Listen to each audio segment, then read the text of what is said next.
اگر آپ کو میری یہ ویڈیو پسند آئے تو like, comment and share, subscribe کرنا مت بھولیے۔ ہارون رشید کی ایپیسوڈ کی طرف بڑھتے ہیں۔ اسماعیل بن قاسم ایک دن شازیہ اور اپنے مسلح ساتھیوں کے ساتھ کوہستان دامن میں اپنا پڑاؤ داخل ہوا۔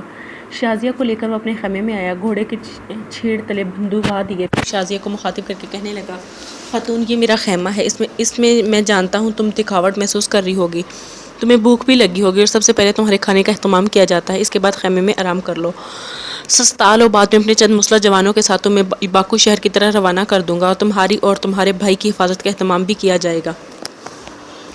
شازیہ اسماعیل کی اس گفتگو کا جواب دینا ہی چاہتی تھی کہ خیمے کے دروازے پر ایک جوان آیا اور اسماعیل بن قاسم کو مخاطب کر کے کہنے لگا، امیر، تھوڑی دیر پہلے خرر کے شالی کا ایک قاصد آیا ہے، اس کے پاس اپنے خاقان کا ایک خط ہے اور وہ آپ کے نام ہے، وہ خط آپ کو پیش کرنا چاہتا ہے۔ اسماعیل بن قاسم نے کچھ سوچا، پھر کہنے لگا، لگتا ہے یہ خاقان شالی اپنے مختلف لشکروں کی تباہی کے بعد جنگ کی کوئی نئی طرح ڈالنے کا عزم کیے ہوئے ہیں۔ تم چلو سارے سالاروں سے کہو کہ وہ خزیمہ بن خازم کے خیمے میں فوراً جمع ہو، میں آتا ہوں۔ مسلح جوان وہاں سے ہٹ گیا۔ اس کے جانے کے بعد اسماعیل بن قاسم نے پھر شازیہ کو مخاطب کیا، شازیہ تمہیں زحمت ہوگی، میں جاتا ہوں، مجھے لوٹنے میں کچھ دیر ہو جائے گی، میں تمہارا کھانا بھجواتا ہوں، تم کھانا کھانے کے آرام کر کے سو جانا تاکہ تم تازہ دم ہو کر جا سکو۔ شازیہ نے اسماعیل بن قاسم کی اس تجویز سے اتفاق کیا، پھر اسماعیل بن قاسم سے وہاں گیا۔ جب وہ خزیمہ بن خازم کے خیمے میں داخل ہوا تو وہاں خزیمہ کے علاوہ دیگر چھوٹے بڑے سالار جمع ہو چکے تھے۔ پھر اسماعیل بن قاسم کے کہنے پر خزر کے خاقان شالی کو بلایا گیا۔ قاصد اسماعیل بن قاسم کے پاس آیا۔ اس موقع پر اسماعیل قاسم نے مخاطب کیا، میرے عزیز، میں ابھی ایک مہم سے لوٹا ہوں، تمہیں انتظار کرنا پڑا ہوگا، اس کے لیے میں معذرت خواہ ہوں۔ اب کہو تم اپنے خاقان کی طرف سے میرے نام کیا پیغام لے کے آئے ہو؟ اس پر ایک شخص نے اپنے لباس کے اندر سے خط نکالا اور اسماعیل بن قاسم کی طرف بڑھاتے ہوئے کہنے لگا، میں اپنی طرف سے کچھ نہیں کہوں گا، یہ خط ہمارے خاقان کی طرف سے آپ کے نام ہے، پڑھ لیں۔ اسماعیل بن قاسم نے خط کھول کر پڑھا۔ لکھا تھا، مسلمانوں کے سالار، تم نے ہمارے چھوٹے چھوٹے لشکروں کو شکست دینے اور تباہ کرنے کے بعد یہ ٹھان لیا ہوگا کہ نہ تو قابل تسخیر ہے، یاد رکھنا ہم تمہارے سامنے شکست خوردہ نہیں ہوئے، عنقریب ایک بہت بڑا لشکر لے کر تمہارے مقابل آئیں گے، ہم تم پر ثابت کریں گے، تم پر کٹے خوابوں کی کرچیوں میں آرزوؤں کی چاند تلاش کرنے کی اب بس کوشش کر رہے ہو، تم لبستہ کو حسین راتوں اور ماؤس راتوں میں شوق محبت کا گداز تلاش کرنے کی ناکام کوشش میں ہو۔ مسلمانوں کے سالار، اس وقت کے پرخوف سیلاب اور زمین پر رینگتی راتوں میں ہم نے بہت سی امتوں کی قسمت میں دربدری لکھی ہے، بہت سے گروہوں کے ہیکلوں کی فتنہ گیری کو اپنے پاؤں سے روندہ بڑے سرماؤں کی بڑی بڑی سرکش عوام کو ہم نے ریزہ ریزہ ملبوس کی طرح بکھیر کر رکھ دیا ہے، ان کے لب پتھر جذبے آہج اور خوشیاں مرگ کے کہکوں میں تبدیل کرتے ہوئے ان کے لشکروں کو تنہائی کی نوک پر لٹکا رکھا ہے، ہمیں اس قدر نقصان پہنچانے کے بعد مطمئن نہ ہو جانا، تیار رہنا، عنقریب میں ہواؤں میں اٹھتے موت کے حولوں آگ کی بھڑک کے گورکھ دندوں پر اسرار بے نام خوابوں میں روحوں کی طرح تم پر وار دوں گا اور تمہاری حالت ٹوٹے خوابوں کی دجیوں میں بے آب چشموں کی طرح اور اداس اور تشنہ دھن سربدیدہ مسافر فاختہ اور حسرتوں اور نوحوں کے نکوز سے بھی بدتر بنا رکھوں گا، اب بھاگنا نہیں، انتظار کرنا، پھر دیکھنا میں تم سے اپنے لشکریوں کا کیسا ہولناک۔ خزر کے حکام کا وہ خط پڑھنے کے بعد اسماعیل بن قاسم نے مسکراتے ہوئے خزیمہ بن خازم کو بلایا اور پھر کہنے لگا، ابن خازم، یہ خط بلند آواز میں پڑھو تاکہ میرے سارے سالار اسے سن لیں۔ خزیمہ بن خازم نے خط لے لیا اور بلند آواز میں پڑھا، اس طرح اس کے متن سے سالار مطلع ہو گئے تھے۔ اس کے بعد وہ خط ابن خازم نے اسماعیل سے لے لیا اور اس قاصد کے سامنے اس خط کو پھاڑ دیا اور اسے ہواؤں میں بکھیرتے ہوئے کہنے لگا، میں تمہارے خاقان کی کوئی تحریری جواب نہیں دوں گا، جس طرح اس خط کے پرزوں کی طرح میں نے اس کے پہلے لشکروں کی حالت کی تھی، ایسے ہی حالت اس لشکر کی بھی کروں گا جس کی کمانداری خود تمہارا خاقان شالی کرتے ہوئے آئے گا۔ میری طرف سے زبانیوں سے یہ پیغام دینا کہ ہم داستانوں کا کوئی رنگین باب نہیں، نہ ہی وقت کی دہلیز پر خوابوں کا کوئی زندان ہے جسے وہ ختم اور تمام کر کے رکھ دے۔ اسے کہنا کہ جب وہ ہم سے ٹکرائے گا تو اسے سرائے وحشت، آشوب محشر اور گرجتے بادلوں میں سے گزرنا ہوگا۔ میرے خداوند نے چاہا تو وہ لشکر کی خود کا مانداری کرتے ہوئے ہمارے سامنے آئے گا، اس پر ہم المیوں کی خوفناک مراحل برق کے لشکاروں دکھ کی زندگی کی بوجھ کی طرح وارد ہوں گے اور اس کے ہر لشکری کو تاریکی کی طرح انڈامی کی طرح موتی بنا رکھیں گے۔ میری طرف سے اسے کہنا کہ مسلمانوں کا سالار کہتا ہے کہ جب وہ ہم سے ٹکرائے گا تو وہ محسوس کرے گا ہم اس کی سانسوں، اس کی آہوں اور اس کے اعصاب پر خوب پھیلا دینے والی دہکتی آگ ثابت ہوں گے، اٹھتے مرگ کے خوفناک حویلیوں کی طرح اسے بے جیت کر کے رہیں گے۔ اسے کہنا کہ وہ اور اس کے ساتھی بے ضمیر روشنی کے متلاشی ہیں، زمین کے گناہگار مسافر ہیں، سائیوں کی جستجو کرنے والے بدی کے اندھے سوداگر ہیں، اسے کہنا کہ اس کے جبر کی دھول کو ہم دھویں کی طرح بکھیر دیں گے، اس کی نظروں کے کشکول میں غم کی بکھرتی کہانیاں، اس کے ٹوٹتے قصے گھڑ کے رکھ دیں گے۔ ہم اس کا ایک نہیں 3 لشکروں کی موت کے گھاٹ اتار چکے ہیں۔ اس طرح کا وہ قتلوں گاہوں کا مقروض ہے۔ اسے کہنا بھاگنے والے نہیں ہیں، یہی کوہستان ارارات میں اس کا انتظار کر رہے ہیں۔ اسے کہنا کہ دیر نہ کرے، اگر بہادر ہے، جرأت مند ہے، انسان کا بچہ ہے تو جلد ہم سے ٹکرائے، پھر دیکھیں ہم کیسے اس کی حالت فضاؤں کی ماتم کئی شاخوں کے قصے ہواؤں کے بدترین نوحوں سے بھی زیادہ ہولناک بنا کر رکھ سکتے ہیں۔ یہاں تک کہنے کے بعد لمحہ بھر کے لیے اسماعیل بن قاسم رکا، پھر دوبارہ اس قاصد کو مخاطب کرتے ہوئے کہہ رہا تھا کہ میرے لشکر میں تمہارے طعام کا اہتمام کیا گیا؟ اس پر کوئی شک نہیں، میری بہتری ضیافت کی گئی ہے، قاصد نے مطمئن انداز میں کہا تھا۔ اسماعیل فیصلہ کن انداز میں بولا، کہنے لگا اگر یہ بات ہے تو کوچ کر جاؤ، جو الفاظ میں نے کہے ہیں یہی جا کر اپنے خاقان سے کہنا، ہمیں یہی پڑاؤ کیے ہوئے ہیں، جبل ارارات کے دامن میں اس کا بے چینی سے انتظار کر رہے ہیں، وہ جلد ہماری طرف آئے گا، وہ ہماری طرف نہیں آتا تو ہم خود اس کی طرف کوچ کریں گے اور اس سے کس کی مرکزی شہر تک مارتے بگاتے چلے جائیں گے، اب تم جا سکتے ہو۔ اس کے ساتھ ہی وہ قاصد نکل گیا۔ اس کے جانے کے بعد اسماعیل بن قاسم نے خزیمہ بن خازم کو شازیہ کے متعلق ساری تفصیل کہہ دی تھی۔ پھر وہ اپنی جگہ سے اٹھا اور دوبارہ ابن خازم کو مخاطب کر کے کہنے لگا، ابن خازم، مسلح جوانوں کا ایک دستہ بھی تیار کر دینا جو آنے والی صبح کو شازیہ کو لے کر باہر کو شہر کی طرف روانہ ہو جائے گا۔ میں اس دستے کے جوانوں کو سمجھا دوں گا تاکہ وہ یزید بن غزوان سے کہے کہ شہر کے شمال میں جو آتش کدہ ہے وہ اس سے بات کرے کہ وہ شیروان اور بوفون کے سارے ساتھیوں کو جانتا ہے اور ان پر گرفت کر کے ان کا خاتمہ کرنے کی کوشش کرے۔ دوسری بات، میری طرف سے ان مسلح جوانوں کو یہ بھی سمجھا دینا کہ شازیہ کو لے کر سیدھے کلیسا کی طرف جائیں، وہاں سے اس کے بھائی کو ساتھ لے کر ان دونوں بھائی بہن کو شہر کے غربی سرائے میں باہر گھوڑوں کی نال بندی کرنے والے ثمامہ بن سلیمان کے گھر پہنچا دیں اور باری باری اس نال بندی کرنے والے کے گھر کے گرد پہرا دے تاکہ دونوں بہن بھائیوں کا احسن طریقے سے تحفظ کیا جا سکے۔ دیکھو ابن خازم باکو شہر کے اوباشوں کی وجہ سے پہلے ہی اس لڑکی کے باپ کو ہلاک کیا جا چکا ہے اور ان کے میزبان اور اس کی دونوں بیٹیوں کو بھی تہدیق کیا جا چکا ہے۔ میں انہیں چاہتا ہوں کہ شہر کی اس قسم کی ستم آرائی کو پھر دہرایا جائے۔ اس کے علاوہ میں تم سے یہ بھی کہوں گا کہ یہ شب میں تمہارے ساتھ تمہارے خیمے میں بسر کروں گا، برف باری میں لگاتار سفر کرتے ہوئے اور شیروان اور بوفون کی سختیاں جھیلتے ہوئے۔ یہ لڑکی تھکی ہاری ہوگی، میں چاہتا ہوں کہ وہ خیمے میں آ کر آرام کرے۔ اگر وہ اکیلی رہنا پسند نہ کرے اور خیمے کے اندر اکیلے اسے خوف محسوس ہو تو اطریف سے کہوں گا کہ وہ خیمے میں سو رہے، لیکن مجھے حیرت ہے کہ شام کے ہونے کے بعد مجھے اطریف ملا ہی نہیں ہے۔ اس پر اسماعیل کی طرف دیکھتے ہوئے خزیمہ کہنے لگا، امیر، جس وقت آپ اس وقت لشکر گاہ میں لشکروں کے لیے کھانا تیار ہو رہا تھا، میں نے ہی اطریف کو وہاں بھیجا ہے تاکہ وہ خود کھانے کی نگرانی کرے۔ میرے خیال میں اب تک اس کے آپ کی آمد کا سن لیا ہوگا، وہ آپ کے خیمے میں آ چکا ہوگا۔ اس کے ساتھ ہی اسماعیل خزیمہ کے خیمے سے نکل کر اپنے خیمے کے دروازے پر آیا۔ اس نے دیکھا کہ خیمے کے اندر شازیہ اور اطریف کسی موضوع پر گفتگو کر رہے ہیں۔ اسماعیل کو دیکھنے کے بعد اطریف تیزی سے آگے بڑھا اور اسماعیل سے گلے ملا۔ اس موقع پر اسماعیل نے شازیہ کو مخاطب کیا، خاتون، تمہیں اٹھنے کی زحمت نہیں کرنی چاہیے تھی، اپنی نشست پر بیٹھی رہو۔ اسماعیل بھی آگے بڑھ گیا اور اطریف اور شازیہ کو اس کے سامنے بیٹھ گئے تھے۔ پھر اسماعیل نے شازیہ کو مخاطب کیا، خاتون، میرے خیال میں اب تک تم نے کھانا کھا لیا ہوگا۔ اسماعیل کے استفسار پر اداس لہجے میں شازیہ کہنے لگی، نہیں، میں نے ابھی تک کھانا نہیں کھایا، بابا نے مجھ سے کہا ہے کہ میں بھی کھانا کھا لوں۔ اس کا کہنا تھا یہ خود آپ کے ساتھ کھا لیں گے، لیکن ایک فکرمندی کی وجہ سے کھانا کھانے کو میرا جی نہیں چاہا۔ اسماعیل نے بڑی پریشانی میں شازیہ کی طرف دیکھا اور کہنے لگا، یہاں اس خیمے میں تمہیں کون سی فکرمندی لاحق ہو گئی ہے؟ شازیہ نے کچھ سوچا، پھر کہنے لگی، امیر، جس وقت آپ مجھے اپنے اس خیمے میں لے کر آئے تھے، اس وقت ایک مسلح جوان آیا تھا۔ اس نے کہا تھا کہ خضر کے خاقان شالی کی طرف سے ایک قاصد آیا ہوا ہے جو آپ کے نام کوئی پیغام لایا ہے۔ ظاہر ہے یہ پیغام کوئی امن کا پیغام تو نہیں ہوگا، وہ اس لیے آپ اس کے لشکر کے خلاف نبرد آزما ہے۔ اس نے ضرور کوئی دھمکی دی ہوگی یا وہ لشکر نے آپ کی طرف امڑ رہا ہوگا۔ بس ان کے ان الفاظ نے مجھے یہ سوچنے پر مجبور کر دیا کہ اب نہ جانے کیسے حالات کروٹ بدلے لیں گے۔ اس کے علاوہ شازیہ کو رک جانا پڑا اس لیے کہ اس کی بات کاٹتے ہوئے اسماعیل بول اٹھا تھا، فکر مند اور پریشان ہونے کی ضرورت نہیں، میں نے زندگی میں رشتوں کی ریشمی اور ڈوریاں کاٹنے والے شیشہ جان اور روحوں کی ساغر کو ریزہ ریزہ اور ٹکڑے ٹکڑے کرنے والے بہت دیکھے ہیں۔ دکھ کے نغرے آباد کرنے والے بلاؤں کتوں سے پالا پڑ چکا ہے۔ ان سب کو اپنے خداوند قدوس کی حمایت سے ہمیشہ مار بگانے میں کامیاب رہوں گا۔ یہ خضر کا خاقان شالی تو کوئی چیز نہیں ہے۔ میری قوم نے زندگی کے صحرا میں موت کی اندھی چاپ، آنکھوں کی مجھے دہار میں جبر کی دہول، جسس کے زندان میں اندھی جوانی کی کالی آندیاں کھڑی کرنے والوں کا سامنا کر رکھا ہے۔ ہر بار میری قوم کے فرزندوں نے ایسے لوگوں کی حالت قبروں پر گرتے اشکوں میلی محرابوں کے پرانے بند دروازوں سے لپٹ کر روتی ٹھٹھرتی کانپتی یادوں سے بھی زیادہ بدتر بنا کر رکھی ہے۔ میرے خداوند نے چاہا تو خضر کے خاقان شالی کی حالت اس سے بھی بدتر ہو کر رہے گی۔ اسماعیل جب خاموش ہوا تو کس قدر فکر مندی کا اظہار کرتے ہوئے شازیہ کہنے لگی، امیر شالی اپنے لشکر کے ساتھ آپ کے پڑاؤ پر شب خون بھی مار سکتا ہے۔ اسماعیل کے چہرے پر ہلکی سی مسکراہٹ نمودار ہوئی اور کہنے لگا، نہیں، وہ ایسا نہیں کر سکتا، اس لیے میرے لشکر کے پڑاؤ کے اطراف میں لگ بھگ 2 فرنگ راستے کے فاصلے پر میرے لشکر کے مخبر، طلایہ گر اور نقیب پھیلے ہوئے ہیں۔ اگر کوئی قوت ہم پر شب خون مارنے کی کوشش کرے تو وہ لوگ بروقت ہمیں مطلع کر سکتے ہیں۔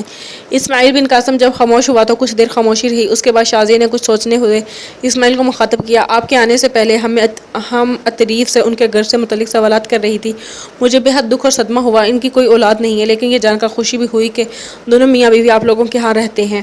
ابھی ان میں سے کسی نے سوال و جواب کا سلسلہ پورا نہیں کیا تھا کہ آپ آ گئے۔ اگر آپ برا نہ مانیں تو میں آپ سے بھی چند سوال کر سکتی ہوں۔ اسماعیل نے بڑے غور سے شازیہ کی طرف دیکھا، پھر کہنے لگا، اگر سوال برا ماننے والے ہیں تو میں برا مانوں گا۔ شازیہ پہلے کی نسبت سنجیدہ ہو گئی، کہنے لگی، میں سوالات آپ کی ذات سے متعلق نہیں، آپ کے گھرانے سے متعلق کرنا چاہتی ہوں، اور واقعی آپ برا مانیں گے تو نہیں پوچھوں گی۔ اسماعیل ہنس دیا اور کہنے لگا، بی بی، ہم لوگوں نے برا کیا ماننا ہے؟ تم جو چاہے جو پوچھنا چاہو بغیر برا مانے تمہیں جواب دیں گے۔ اس پر شازیہ کو کچھ حوصلہ ہوا، کہنے لگی، کیا آپ بتائیں گے کہ آپ کے گھر کے کتنے افراد ہیں؟ اسماعیل مسکرائے پھر کہنے لگا، ہم گھر کے 6 افراد ہیں۔ میرا چھوٹا بھائی ابراہیم بن قاسم، میرا باپ قاسم، میری چھوٹی ننھی بہن سمادہ، عطریف اور ان کی بیوی اور ہماری خالہ ریحان۔ اسماعیل بن قاسم کے خاموش ہونے پر فخری انداز میں اس کی طرف دیکھتے ہوئے شازیہ کہنے لگی، میں آپ کی ذات اور آپ کے جواب دینے پر جس قدر بھی فخر کروں میرے خیال میں کم ہے، اس لیے کہ سب سے خوشی کی بات یہ ہے کہ عطریف اور ان کی بیوی دونوں کو آپ اہل خانہ میں شمار کرتے ہیں۔ اسماعیل پھر ہنس دیا، ہم شامل کریں یا نہ کریں یہ ہمارے گھرانے کا ایک حصہ ہے، یوں جانو ان دونوں میاں بیوی کے بغیر ہم چاروں نامکمل ہیں۔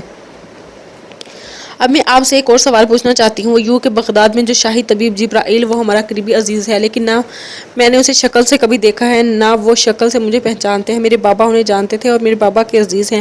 اب جب کہ میرے باپ فوت ہو چکے ہیں تو میں کیا آپ سے سوال کر سکتی ہوں کہ محترم جبرائیل کے کتنے بیٹے بیٹیاں ہیں؟ کچھ سوچتے ہوئے اسماعیل کہنے لگے، طبیب جبرائیل کا ایک ہی بیٹا ہے اور نام اس کا عیسیٰ ہے، اور اس کے علاوہ نہ اس کا بیٹا ہے نہ بیٹی۔ عیسیٰ کی شادی ہو چکی ہے، میرے خیال میں اس کی شادی کو چند ماہ ہی ہوئے ہیں۔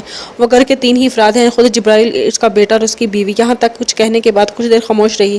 اس کے بعد اسماعیل نے شازیہ کو مخاطب کیا، کیا تم اکیلی اس خیمے میں رات کو رہ لو گی؟ شازیہ چونک پڑی، کہنے لگی، اگر ایسا ہے تو میں آپ دونوں کے ساتھ جاؤں گی، میں اکیلی تو کبھی اس خیمے میں رات بسر نہیں کروں گی، مجھے تو نیند ہی نہیں آئے گی، ایک سردی ہے اسے کامتی رہوں گی، دوسرے خوف اور ڈر کے مارے لرزتی رہوں گی۔ اسماعیل ہنس دیا، کہنے لگا، سردی کا تو تھوڑی دیر تک سدباب ہو جائے گا، ابھی خیمے میں دہکتے ہوئے انگاروں کی انگیٹھی آ جائے گی، خیمے کے اس کونے میں لکڑیاں پڑی ہوئی ہیں، ساری رات ہلکی ہلکی آنچ میں انگیٹھی جلتی رہے گی اور اس سے خیمہ گرم رہے گا، لہٰذا سردی کا تو تم بالکل فکر نہ کرو۔ شازیہ بیچ میں بولتے ہوئے کیا اٹھی، چلو سردی کی تو کوئی پرواہ نہیں کرتی، ٹھٹر کر بھی رات بسر کر لوں گی، لیکن میں اکیلی تو نہیں رہ سکتی۔ اور پھر آپ نے یہ بھی نہیں بتایا کہ آپ اور ہم عطریف کہاں جا رہے ہیں؟ ہم نے کہیں بھی نہیں جانا، میں آج کی رات اپنے سالار خزیمہ بن قاسم کے خیمے میں بسر کروں گا، ایسا ہم تمہاری خاطر کر رہے ہیں، ہم نہیں چاہتے کہ خیمے میں ہم بھی تمہارے ساتھ رہیں، ہو سکتا ہے ہمارا ایسا کرنے تم کو معیوب جانو۔ بڑی فراخ دلی اور کس قدر مسکراہٹ میں شازیہ کہنے لگی، میں معیوب نہیں جانوں گی، آپ دونوں یہی اس خیمے میں رہیں گے، خیمہ کافی بڑا ہے، ایک طرف آپ دونوں سو جائیں، دوسری طرف میں بستر میں گھس کر پڑی رہوں گی، لیکن میرا بہرحال اکیلی نہیں رہوں گی۔ اس پر اسماعیل نے عطریف کی طرف دیکھا، پھر کہنے لگا، بابا، میں خزیمہ بن قاسم سے کہہ آؤں کہ آج کی رات اس کے خیمے میں بسر کروں گا، تم ایسا کرو، تم یہاں میرے خیمے میں سو رہو، تمہاری موجودگی میں شازیہ کم از کم ڈر اور خوف محسوس نہیں کرے گی۔ یہاں تک کہتے کہتے اسماعیل کو رک جانا پڑا کہ ایک نوجوان خیمے میں داخل ہوا اور دہکتے ہوئے انگاروں سے بھری انگیٹھی اس نے تینوں کے بیچ میں لا کر رکھ دی تھی۔ جب وہ چلا گیا تب شازیہ بول اٹھی، امیر، اگر برا نہ مانے تو میں کیا یہ سمجھ لوں کہ میری موجودگی میں آپ اس خیمے میں رہتے ہوئے اپنی توہین اور اپنی بےعزتی کا خیال کرتے ہیں؟ اسماعیل بن قاسم ہنس دیا، کہنے لگا، نہیں، ایسی کوئی بات نہیں، میں تو صرف تمہارے سکون اور آسودگی کے لیے کہہ رہا تھا کہ شاید ہماری موجودگی کی وجہ سے تم پر سکون نیند نہ کر سکو۔ میں خزیمہ کو پیغام بھجوا دیتا ہوں کہ میں اور عطریف دونوں اپنے خیمے میں رات بسر کریں گے۔ جواب میں شازیہ کچھ نہ کہہ سکی، اس لیے کہ اسی لمحہ عطریف نے آگ بڑی انگیٹھی کے پاس کھانے کے برتن رکھ دیے تھے، تینوں نے مل کر کھانا کھایا۔ اگلے روز شازیہ ایک محافظ دستے کے ساتھ کوہستان اور ارارات کے دامن سے باکو کی شہر کی طرف کوچ کر چکی تھی۔ اسماعیل بن قاسم کے مقرر کردہ دستے کے مسلمان جوانوں کے ساتھ شازیہ ایک روز باکو شہر کے مغربی کلیسا میں داخل ہوئی۔ ابھی وہ کلیسا کے اندرونی عمارات کی جو سیڑھیاں تھیں ان کے قریب ہی پہنچی تھی کہ اندر سے برسک بھاگتا ہوا نکلا۔ بہن بھائی ایک دوسرے سے لپٹ گئے، برسک بیچارہ شازیہ سے گلے مل کر سسک کر روتا رہا۔ شازیہ نے اسے تسلی دی کر سنبھالا۔ جب وہ علیحدہ ہوا تب دونوں بہن بھائی عمارت میں داخل ہوئے، کلیسا کے کارندے بھی ان کے گرد جمع ہو گئے تھے۔ اس موقع پر شازیہ نے برسک کو مخاطب کیا، برسک میرے بھائی، کلیسا میں جو ہماری نقدی ہے وہ لو اور یہاں سے چلیں، دیکھو صحن میں مسلح جوان کھڑے ہیں، وہ ہم دونوں بہن بھائی کا انتظار کر رہے ہیں، بڑے غور سے شازیہ کی طرف دیکھتے ہوئے برسک نے پوچھا کہاں چلے؟ گھوڑوں کی نال بندی کرنے والے ثمامہ بن سلیمان کے ہاں میں سمجھتی ہوں کلیسا کی نسبت ہم دونوں بہن بھائی وہاں زیادہ محفوظ رہیں گے۔ جواب میں برسک گہری سوچوں میں ڈوب گیا۔ پھر شازیہ نے پھر اسے مخاطب کیا، تم نے ابھی تک پوچھا نہیں مجھے کون لگ اٹھا کر لے گئے؟ مجھ پر کیا بیتی؟ کس نے مجھے ان شیطانوں سے رہائی دلائی؟ اس پر برسک نے بڑے پیار سے شازیہ کی طرف دیکھا، پھر کہنے لگا میری بہن کچھ پوچھنے کی ضرورت نہیں ہے۔ جس وقت وہ ستم گر لوگ مجھے باندھ کر چلے گئے تو ان لوگوں نے مجھے کھول دیا تھا۔ کلیسا کا ایک شخص میری بہن کی مدد کرنے کے لیے اسماعیل بن قاسم کی طرف چلا گیا تھا۔ میں غلطی پر نہیں تو میں یقین کے ساتھ کہہ سکتا ہوں کہ میری بہن کی مدد کرنے والا اسماعیل بن قاسم کے سوا اور کوئی نہیں ہو سکتا۔ شازیہ مسکرا دی۔ اس نے آگے بڑھ کر برسک کو اپنے ساتھ لپٹایا اور کہنے لگی تمہارا اندازہ میرے بھائی درست ہے۔ میں نے ان سے کہا تھا کہ ہم دونوں بہن بھائی کلیسا کی بجائے ثمامہ بن سلیمان کے ہاں قیام کریں گے، ساتھ ہی اس پر جو بیتی تھی اس کی روادات بھی اختصار کے ساتھ کہہ دی تھی۔ پھر جلدی جلدی دونوں بہن بھائی نے کلیسا کے اندر جو سامان اور نقدی تھی وہ مسلح اور جوانوں کے ساتھ ہو لیے۔ تھوڑی دیر بعد وہ ثمامہ بن سلیمان کی حویلی دستک دے رہے تھے۔ دروازہ جب کھلا تو انہوں نے دیکھا کہ دروازہ کھولنے والا ثمامہ بن سلیمان تھا۔ دروازے پر جب اس نے شازیہ اور برسک دونوں بہن بھائی کو دیکھا تو وہ بڑے خوش انداز میں ان دونوں سے ملا۔ شازیہ کو مخاطب کر کے وہ کچھ کہنا ہی چاہتا تھا کہ جو محافظ انہیں اپنے ساتھ لے کر آئے تھے ان کا سرخیل شازیہ کو مخاطب کر کے کہنے لگا میری عزیز بہن آپ دونوں بہن بھائی یہاں محترم ثمامہ بن سلیمان کے ہاں قیام کریں گے اور میرے ساتھی پہلے یزید بن غزوان کی خدمت میں حاضر ہوتے ہیں اور جو پیغام اسماعیل بن قاسم نے ان کے نام دیا ہے اسے پہنچانے کے بعد ہم شیروان اور بفون کے جو ساتھی اس شہر میں موجود ہیں ان سے نمٹیں گے۔ اب دونوں بہن بھائی فکر مند نہ ہو، یہاں آپ کی حفاظت کا بہترین اہتمام کیا جائے گا۔ ہمارے ساتھیوں میں 2 یا 3 ہمہ وقت آپ لوگوں پر نگاہ رکھیں گے اور آپ کی حفاظت کا سامان کریں گے۔ اس کے ساتھ ہی وہ مسلح جوان وہاں سے ہٹ گئے تھے۔ شازیہ اور برسک دونوں بہن بھائی حویلی میں داخل ہوئے۔ ثمامہ بن سلیمان نے دروازہ بند کیا۔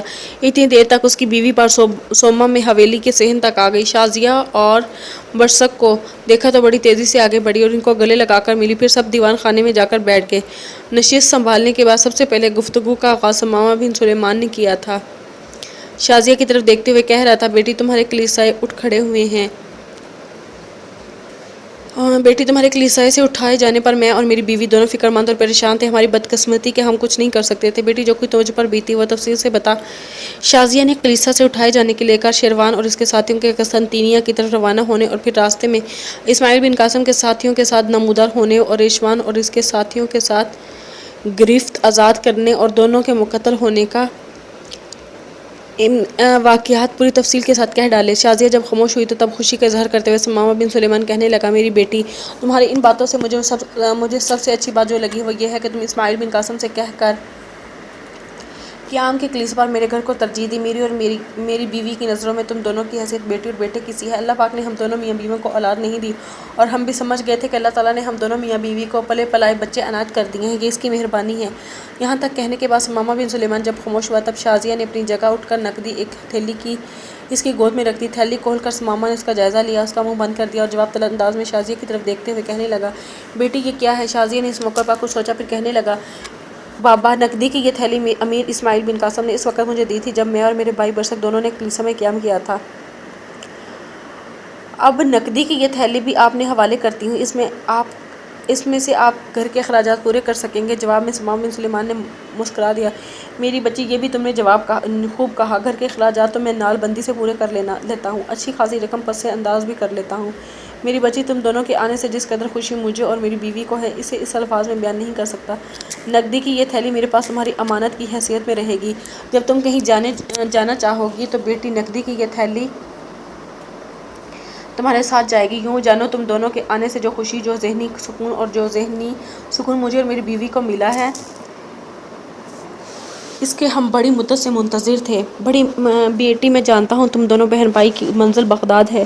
میرے بچوں اس بات کی بھی بے حد صدمہ اور سخت دکھ و غم ہے کہ آتش پرستوں نے تمہارے باپ کے علاوہ تمہارے میزبان کا بھی خاتمہ کر دیا۔ بھلا ہوا اس اسماعیل بن قاسم کا، اس نے تمہارا خوب انتقام لیا۔ اب جو مسلح جوان تمہیں لے کر آئے تھے وہ کہہ رہے تھے کہ وہ یزید بن غزوان سے مل کر اس شہر میں شیروان اور بفون کے ساتھی ان سے نپٹے گا۔ میرا خیال ہے اس طرح اس شہر میں کسی حد تک امن اور آتشی جو ہے ہو جائے گی، اس لیے کہ ان کے اوباش آتش پرستوں نے باکو شہر سے ایک طرح بے راہ روی کا کہرام اٹھ کر کھڑا کر دیا ہے۔ یہاں تک کہنے کے بعد بن سلیمان نے تھوڑی دیر کے لیے رکا، پھر کچھ سوچا، پھر وہ شازیہ کو مخاطب کرتے ہوئے کہنے لگا میری بچی کیا تم مجھے خضر کے خاقان شیلی کے خلاف اس اسماعیل بن قاسم کی مہموں کی تفصیل نہیں بتاؤ گی؟ ثمامہ بن سلیمان کے سوال پر شازیہ کچھ سوچتے ہوئے اور کہہ رہی تھی، بابا یوں جانے خاقان شاری کے خلاف مغرہ بن سلطان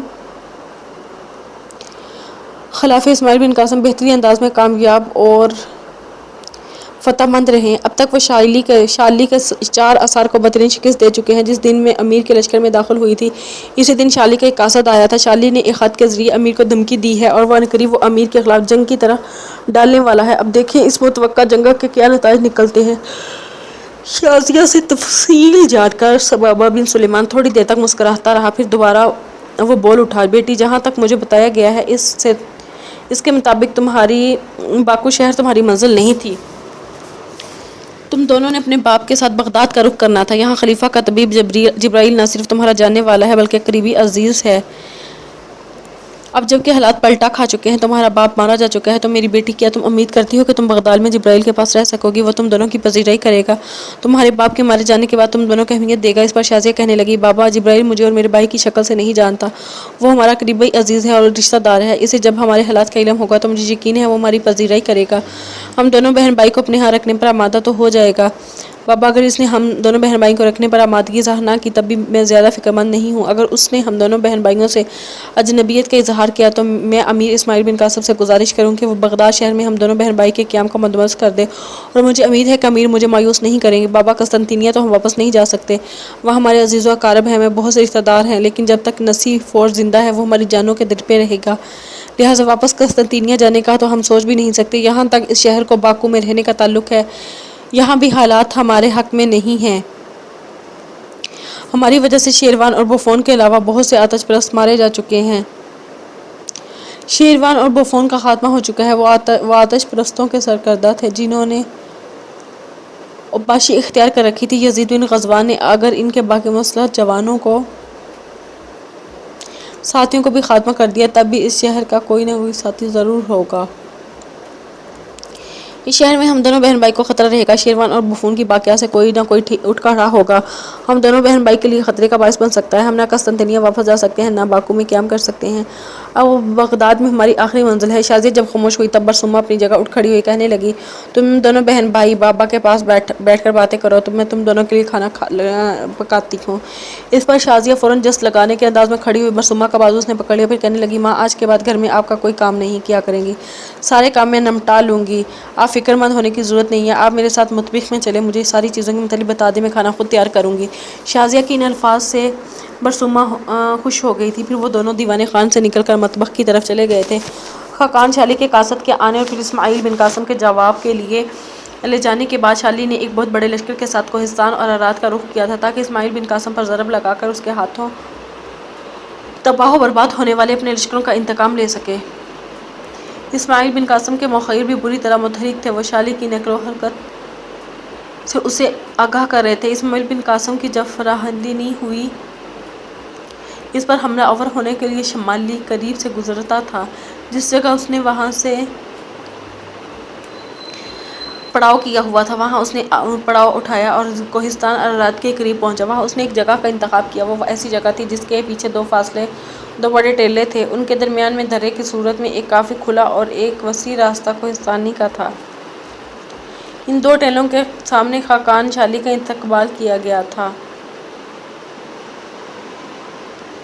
وہ وقت کی ضائع نہیں کرنا چاہتا تھا، اس لیے اس نے اندازہ لگا لیا تھا کہ اس کے مقابلے میں مسلمانوں کی کوئی اہمیت نہیں ہے۔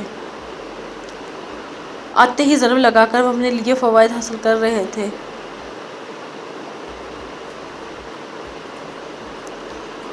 جنگی ابتدا خاقان شالی نے کی اور وہ اسماعیل بن قاسم کے لشکر پر نفس کی ملامتوں میں اضافہ کرتی ہوئی اس کی خواہشوں خوف کے جلسے ہوئے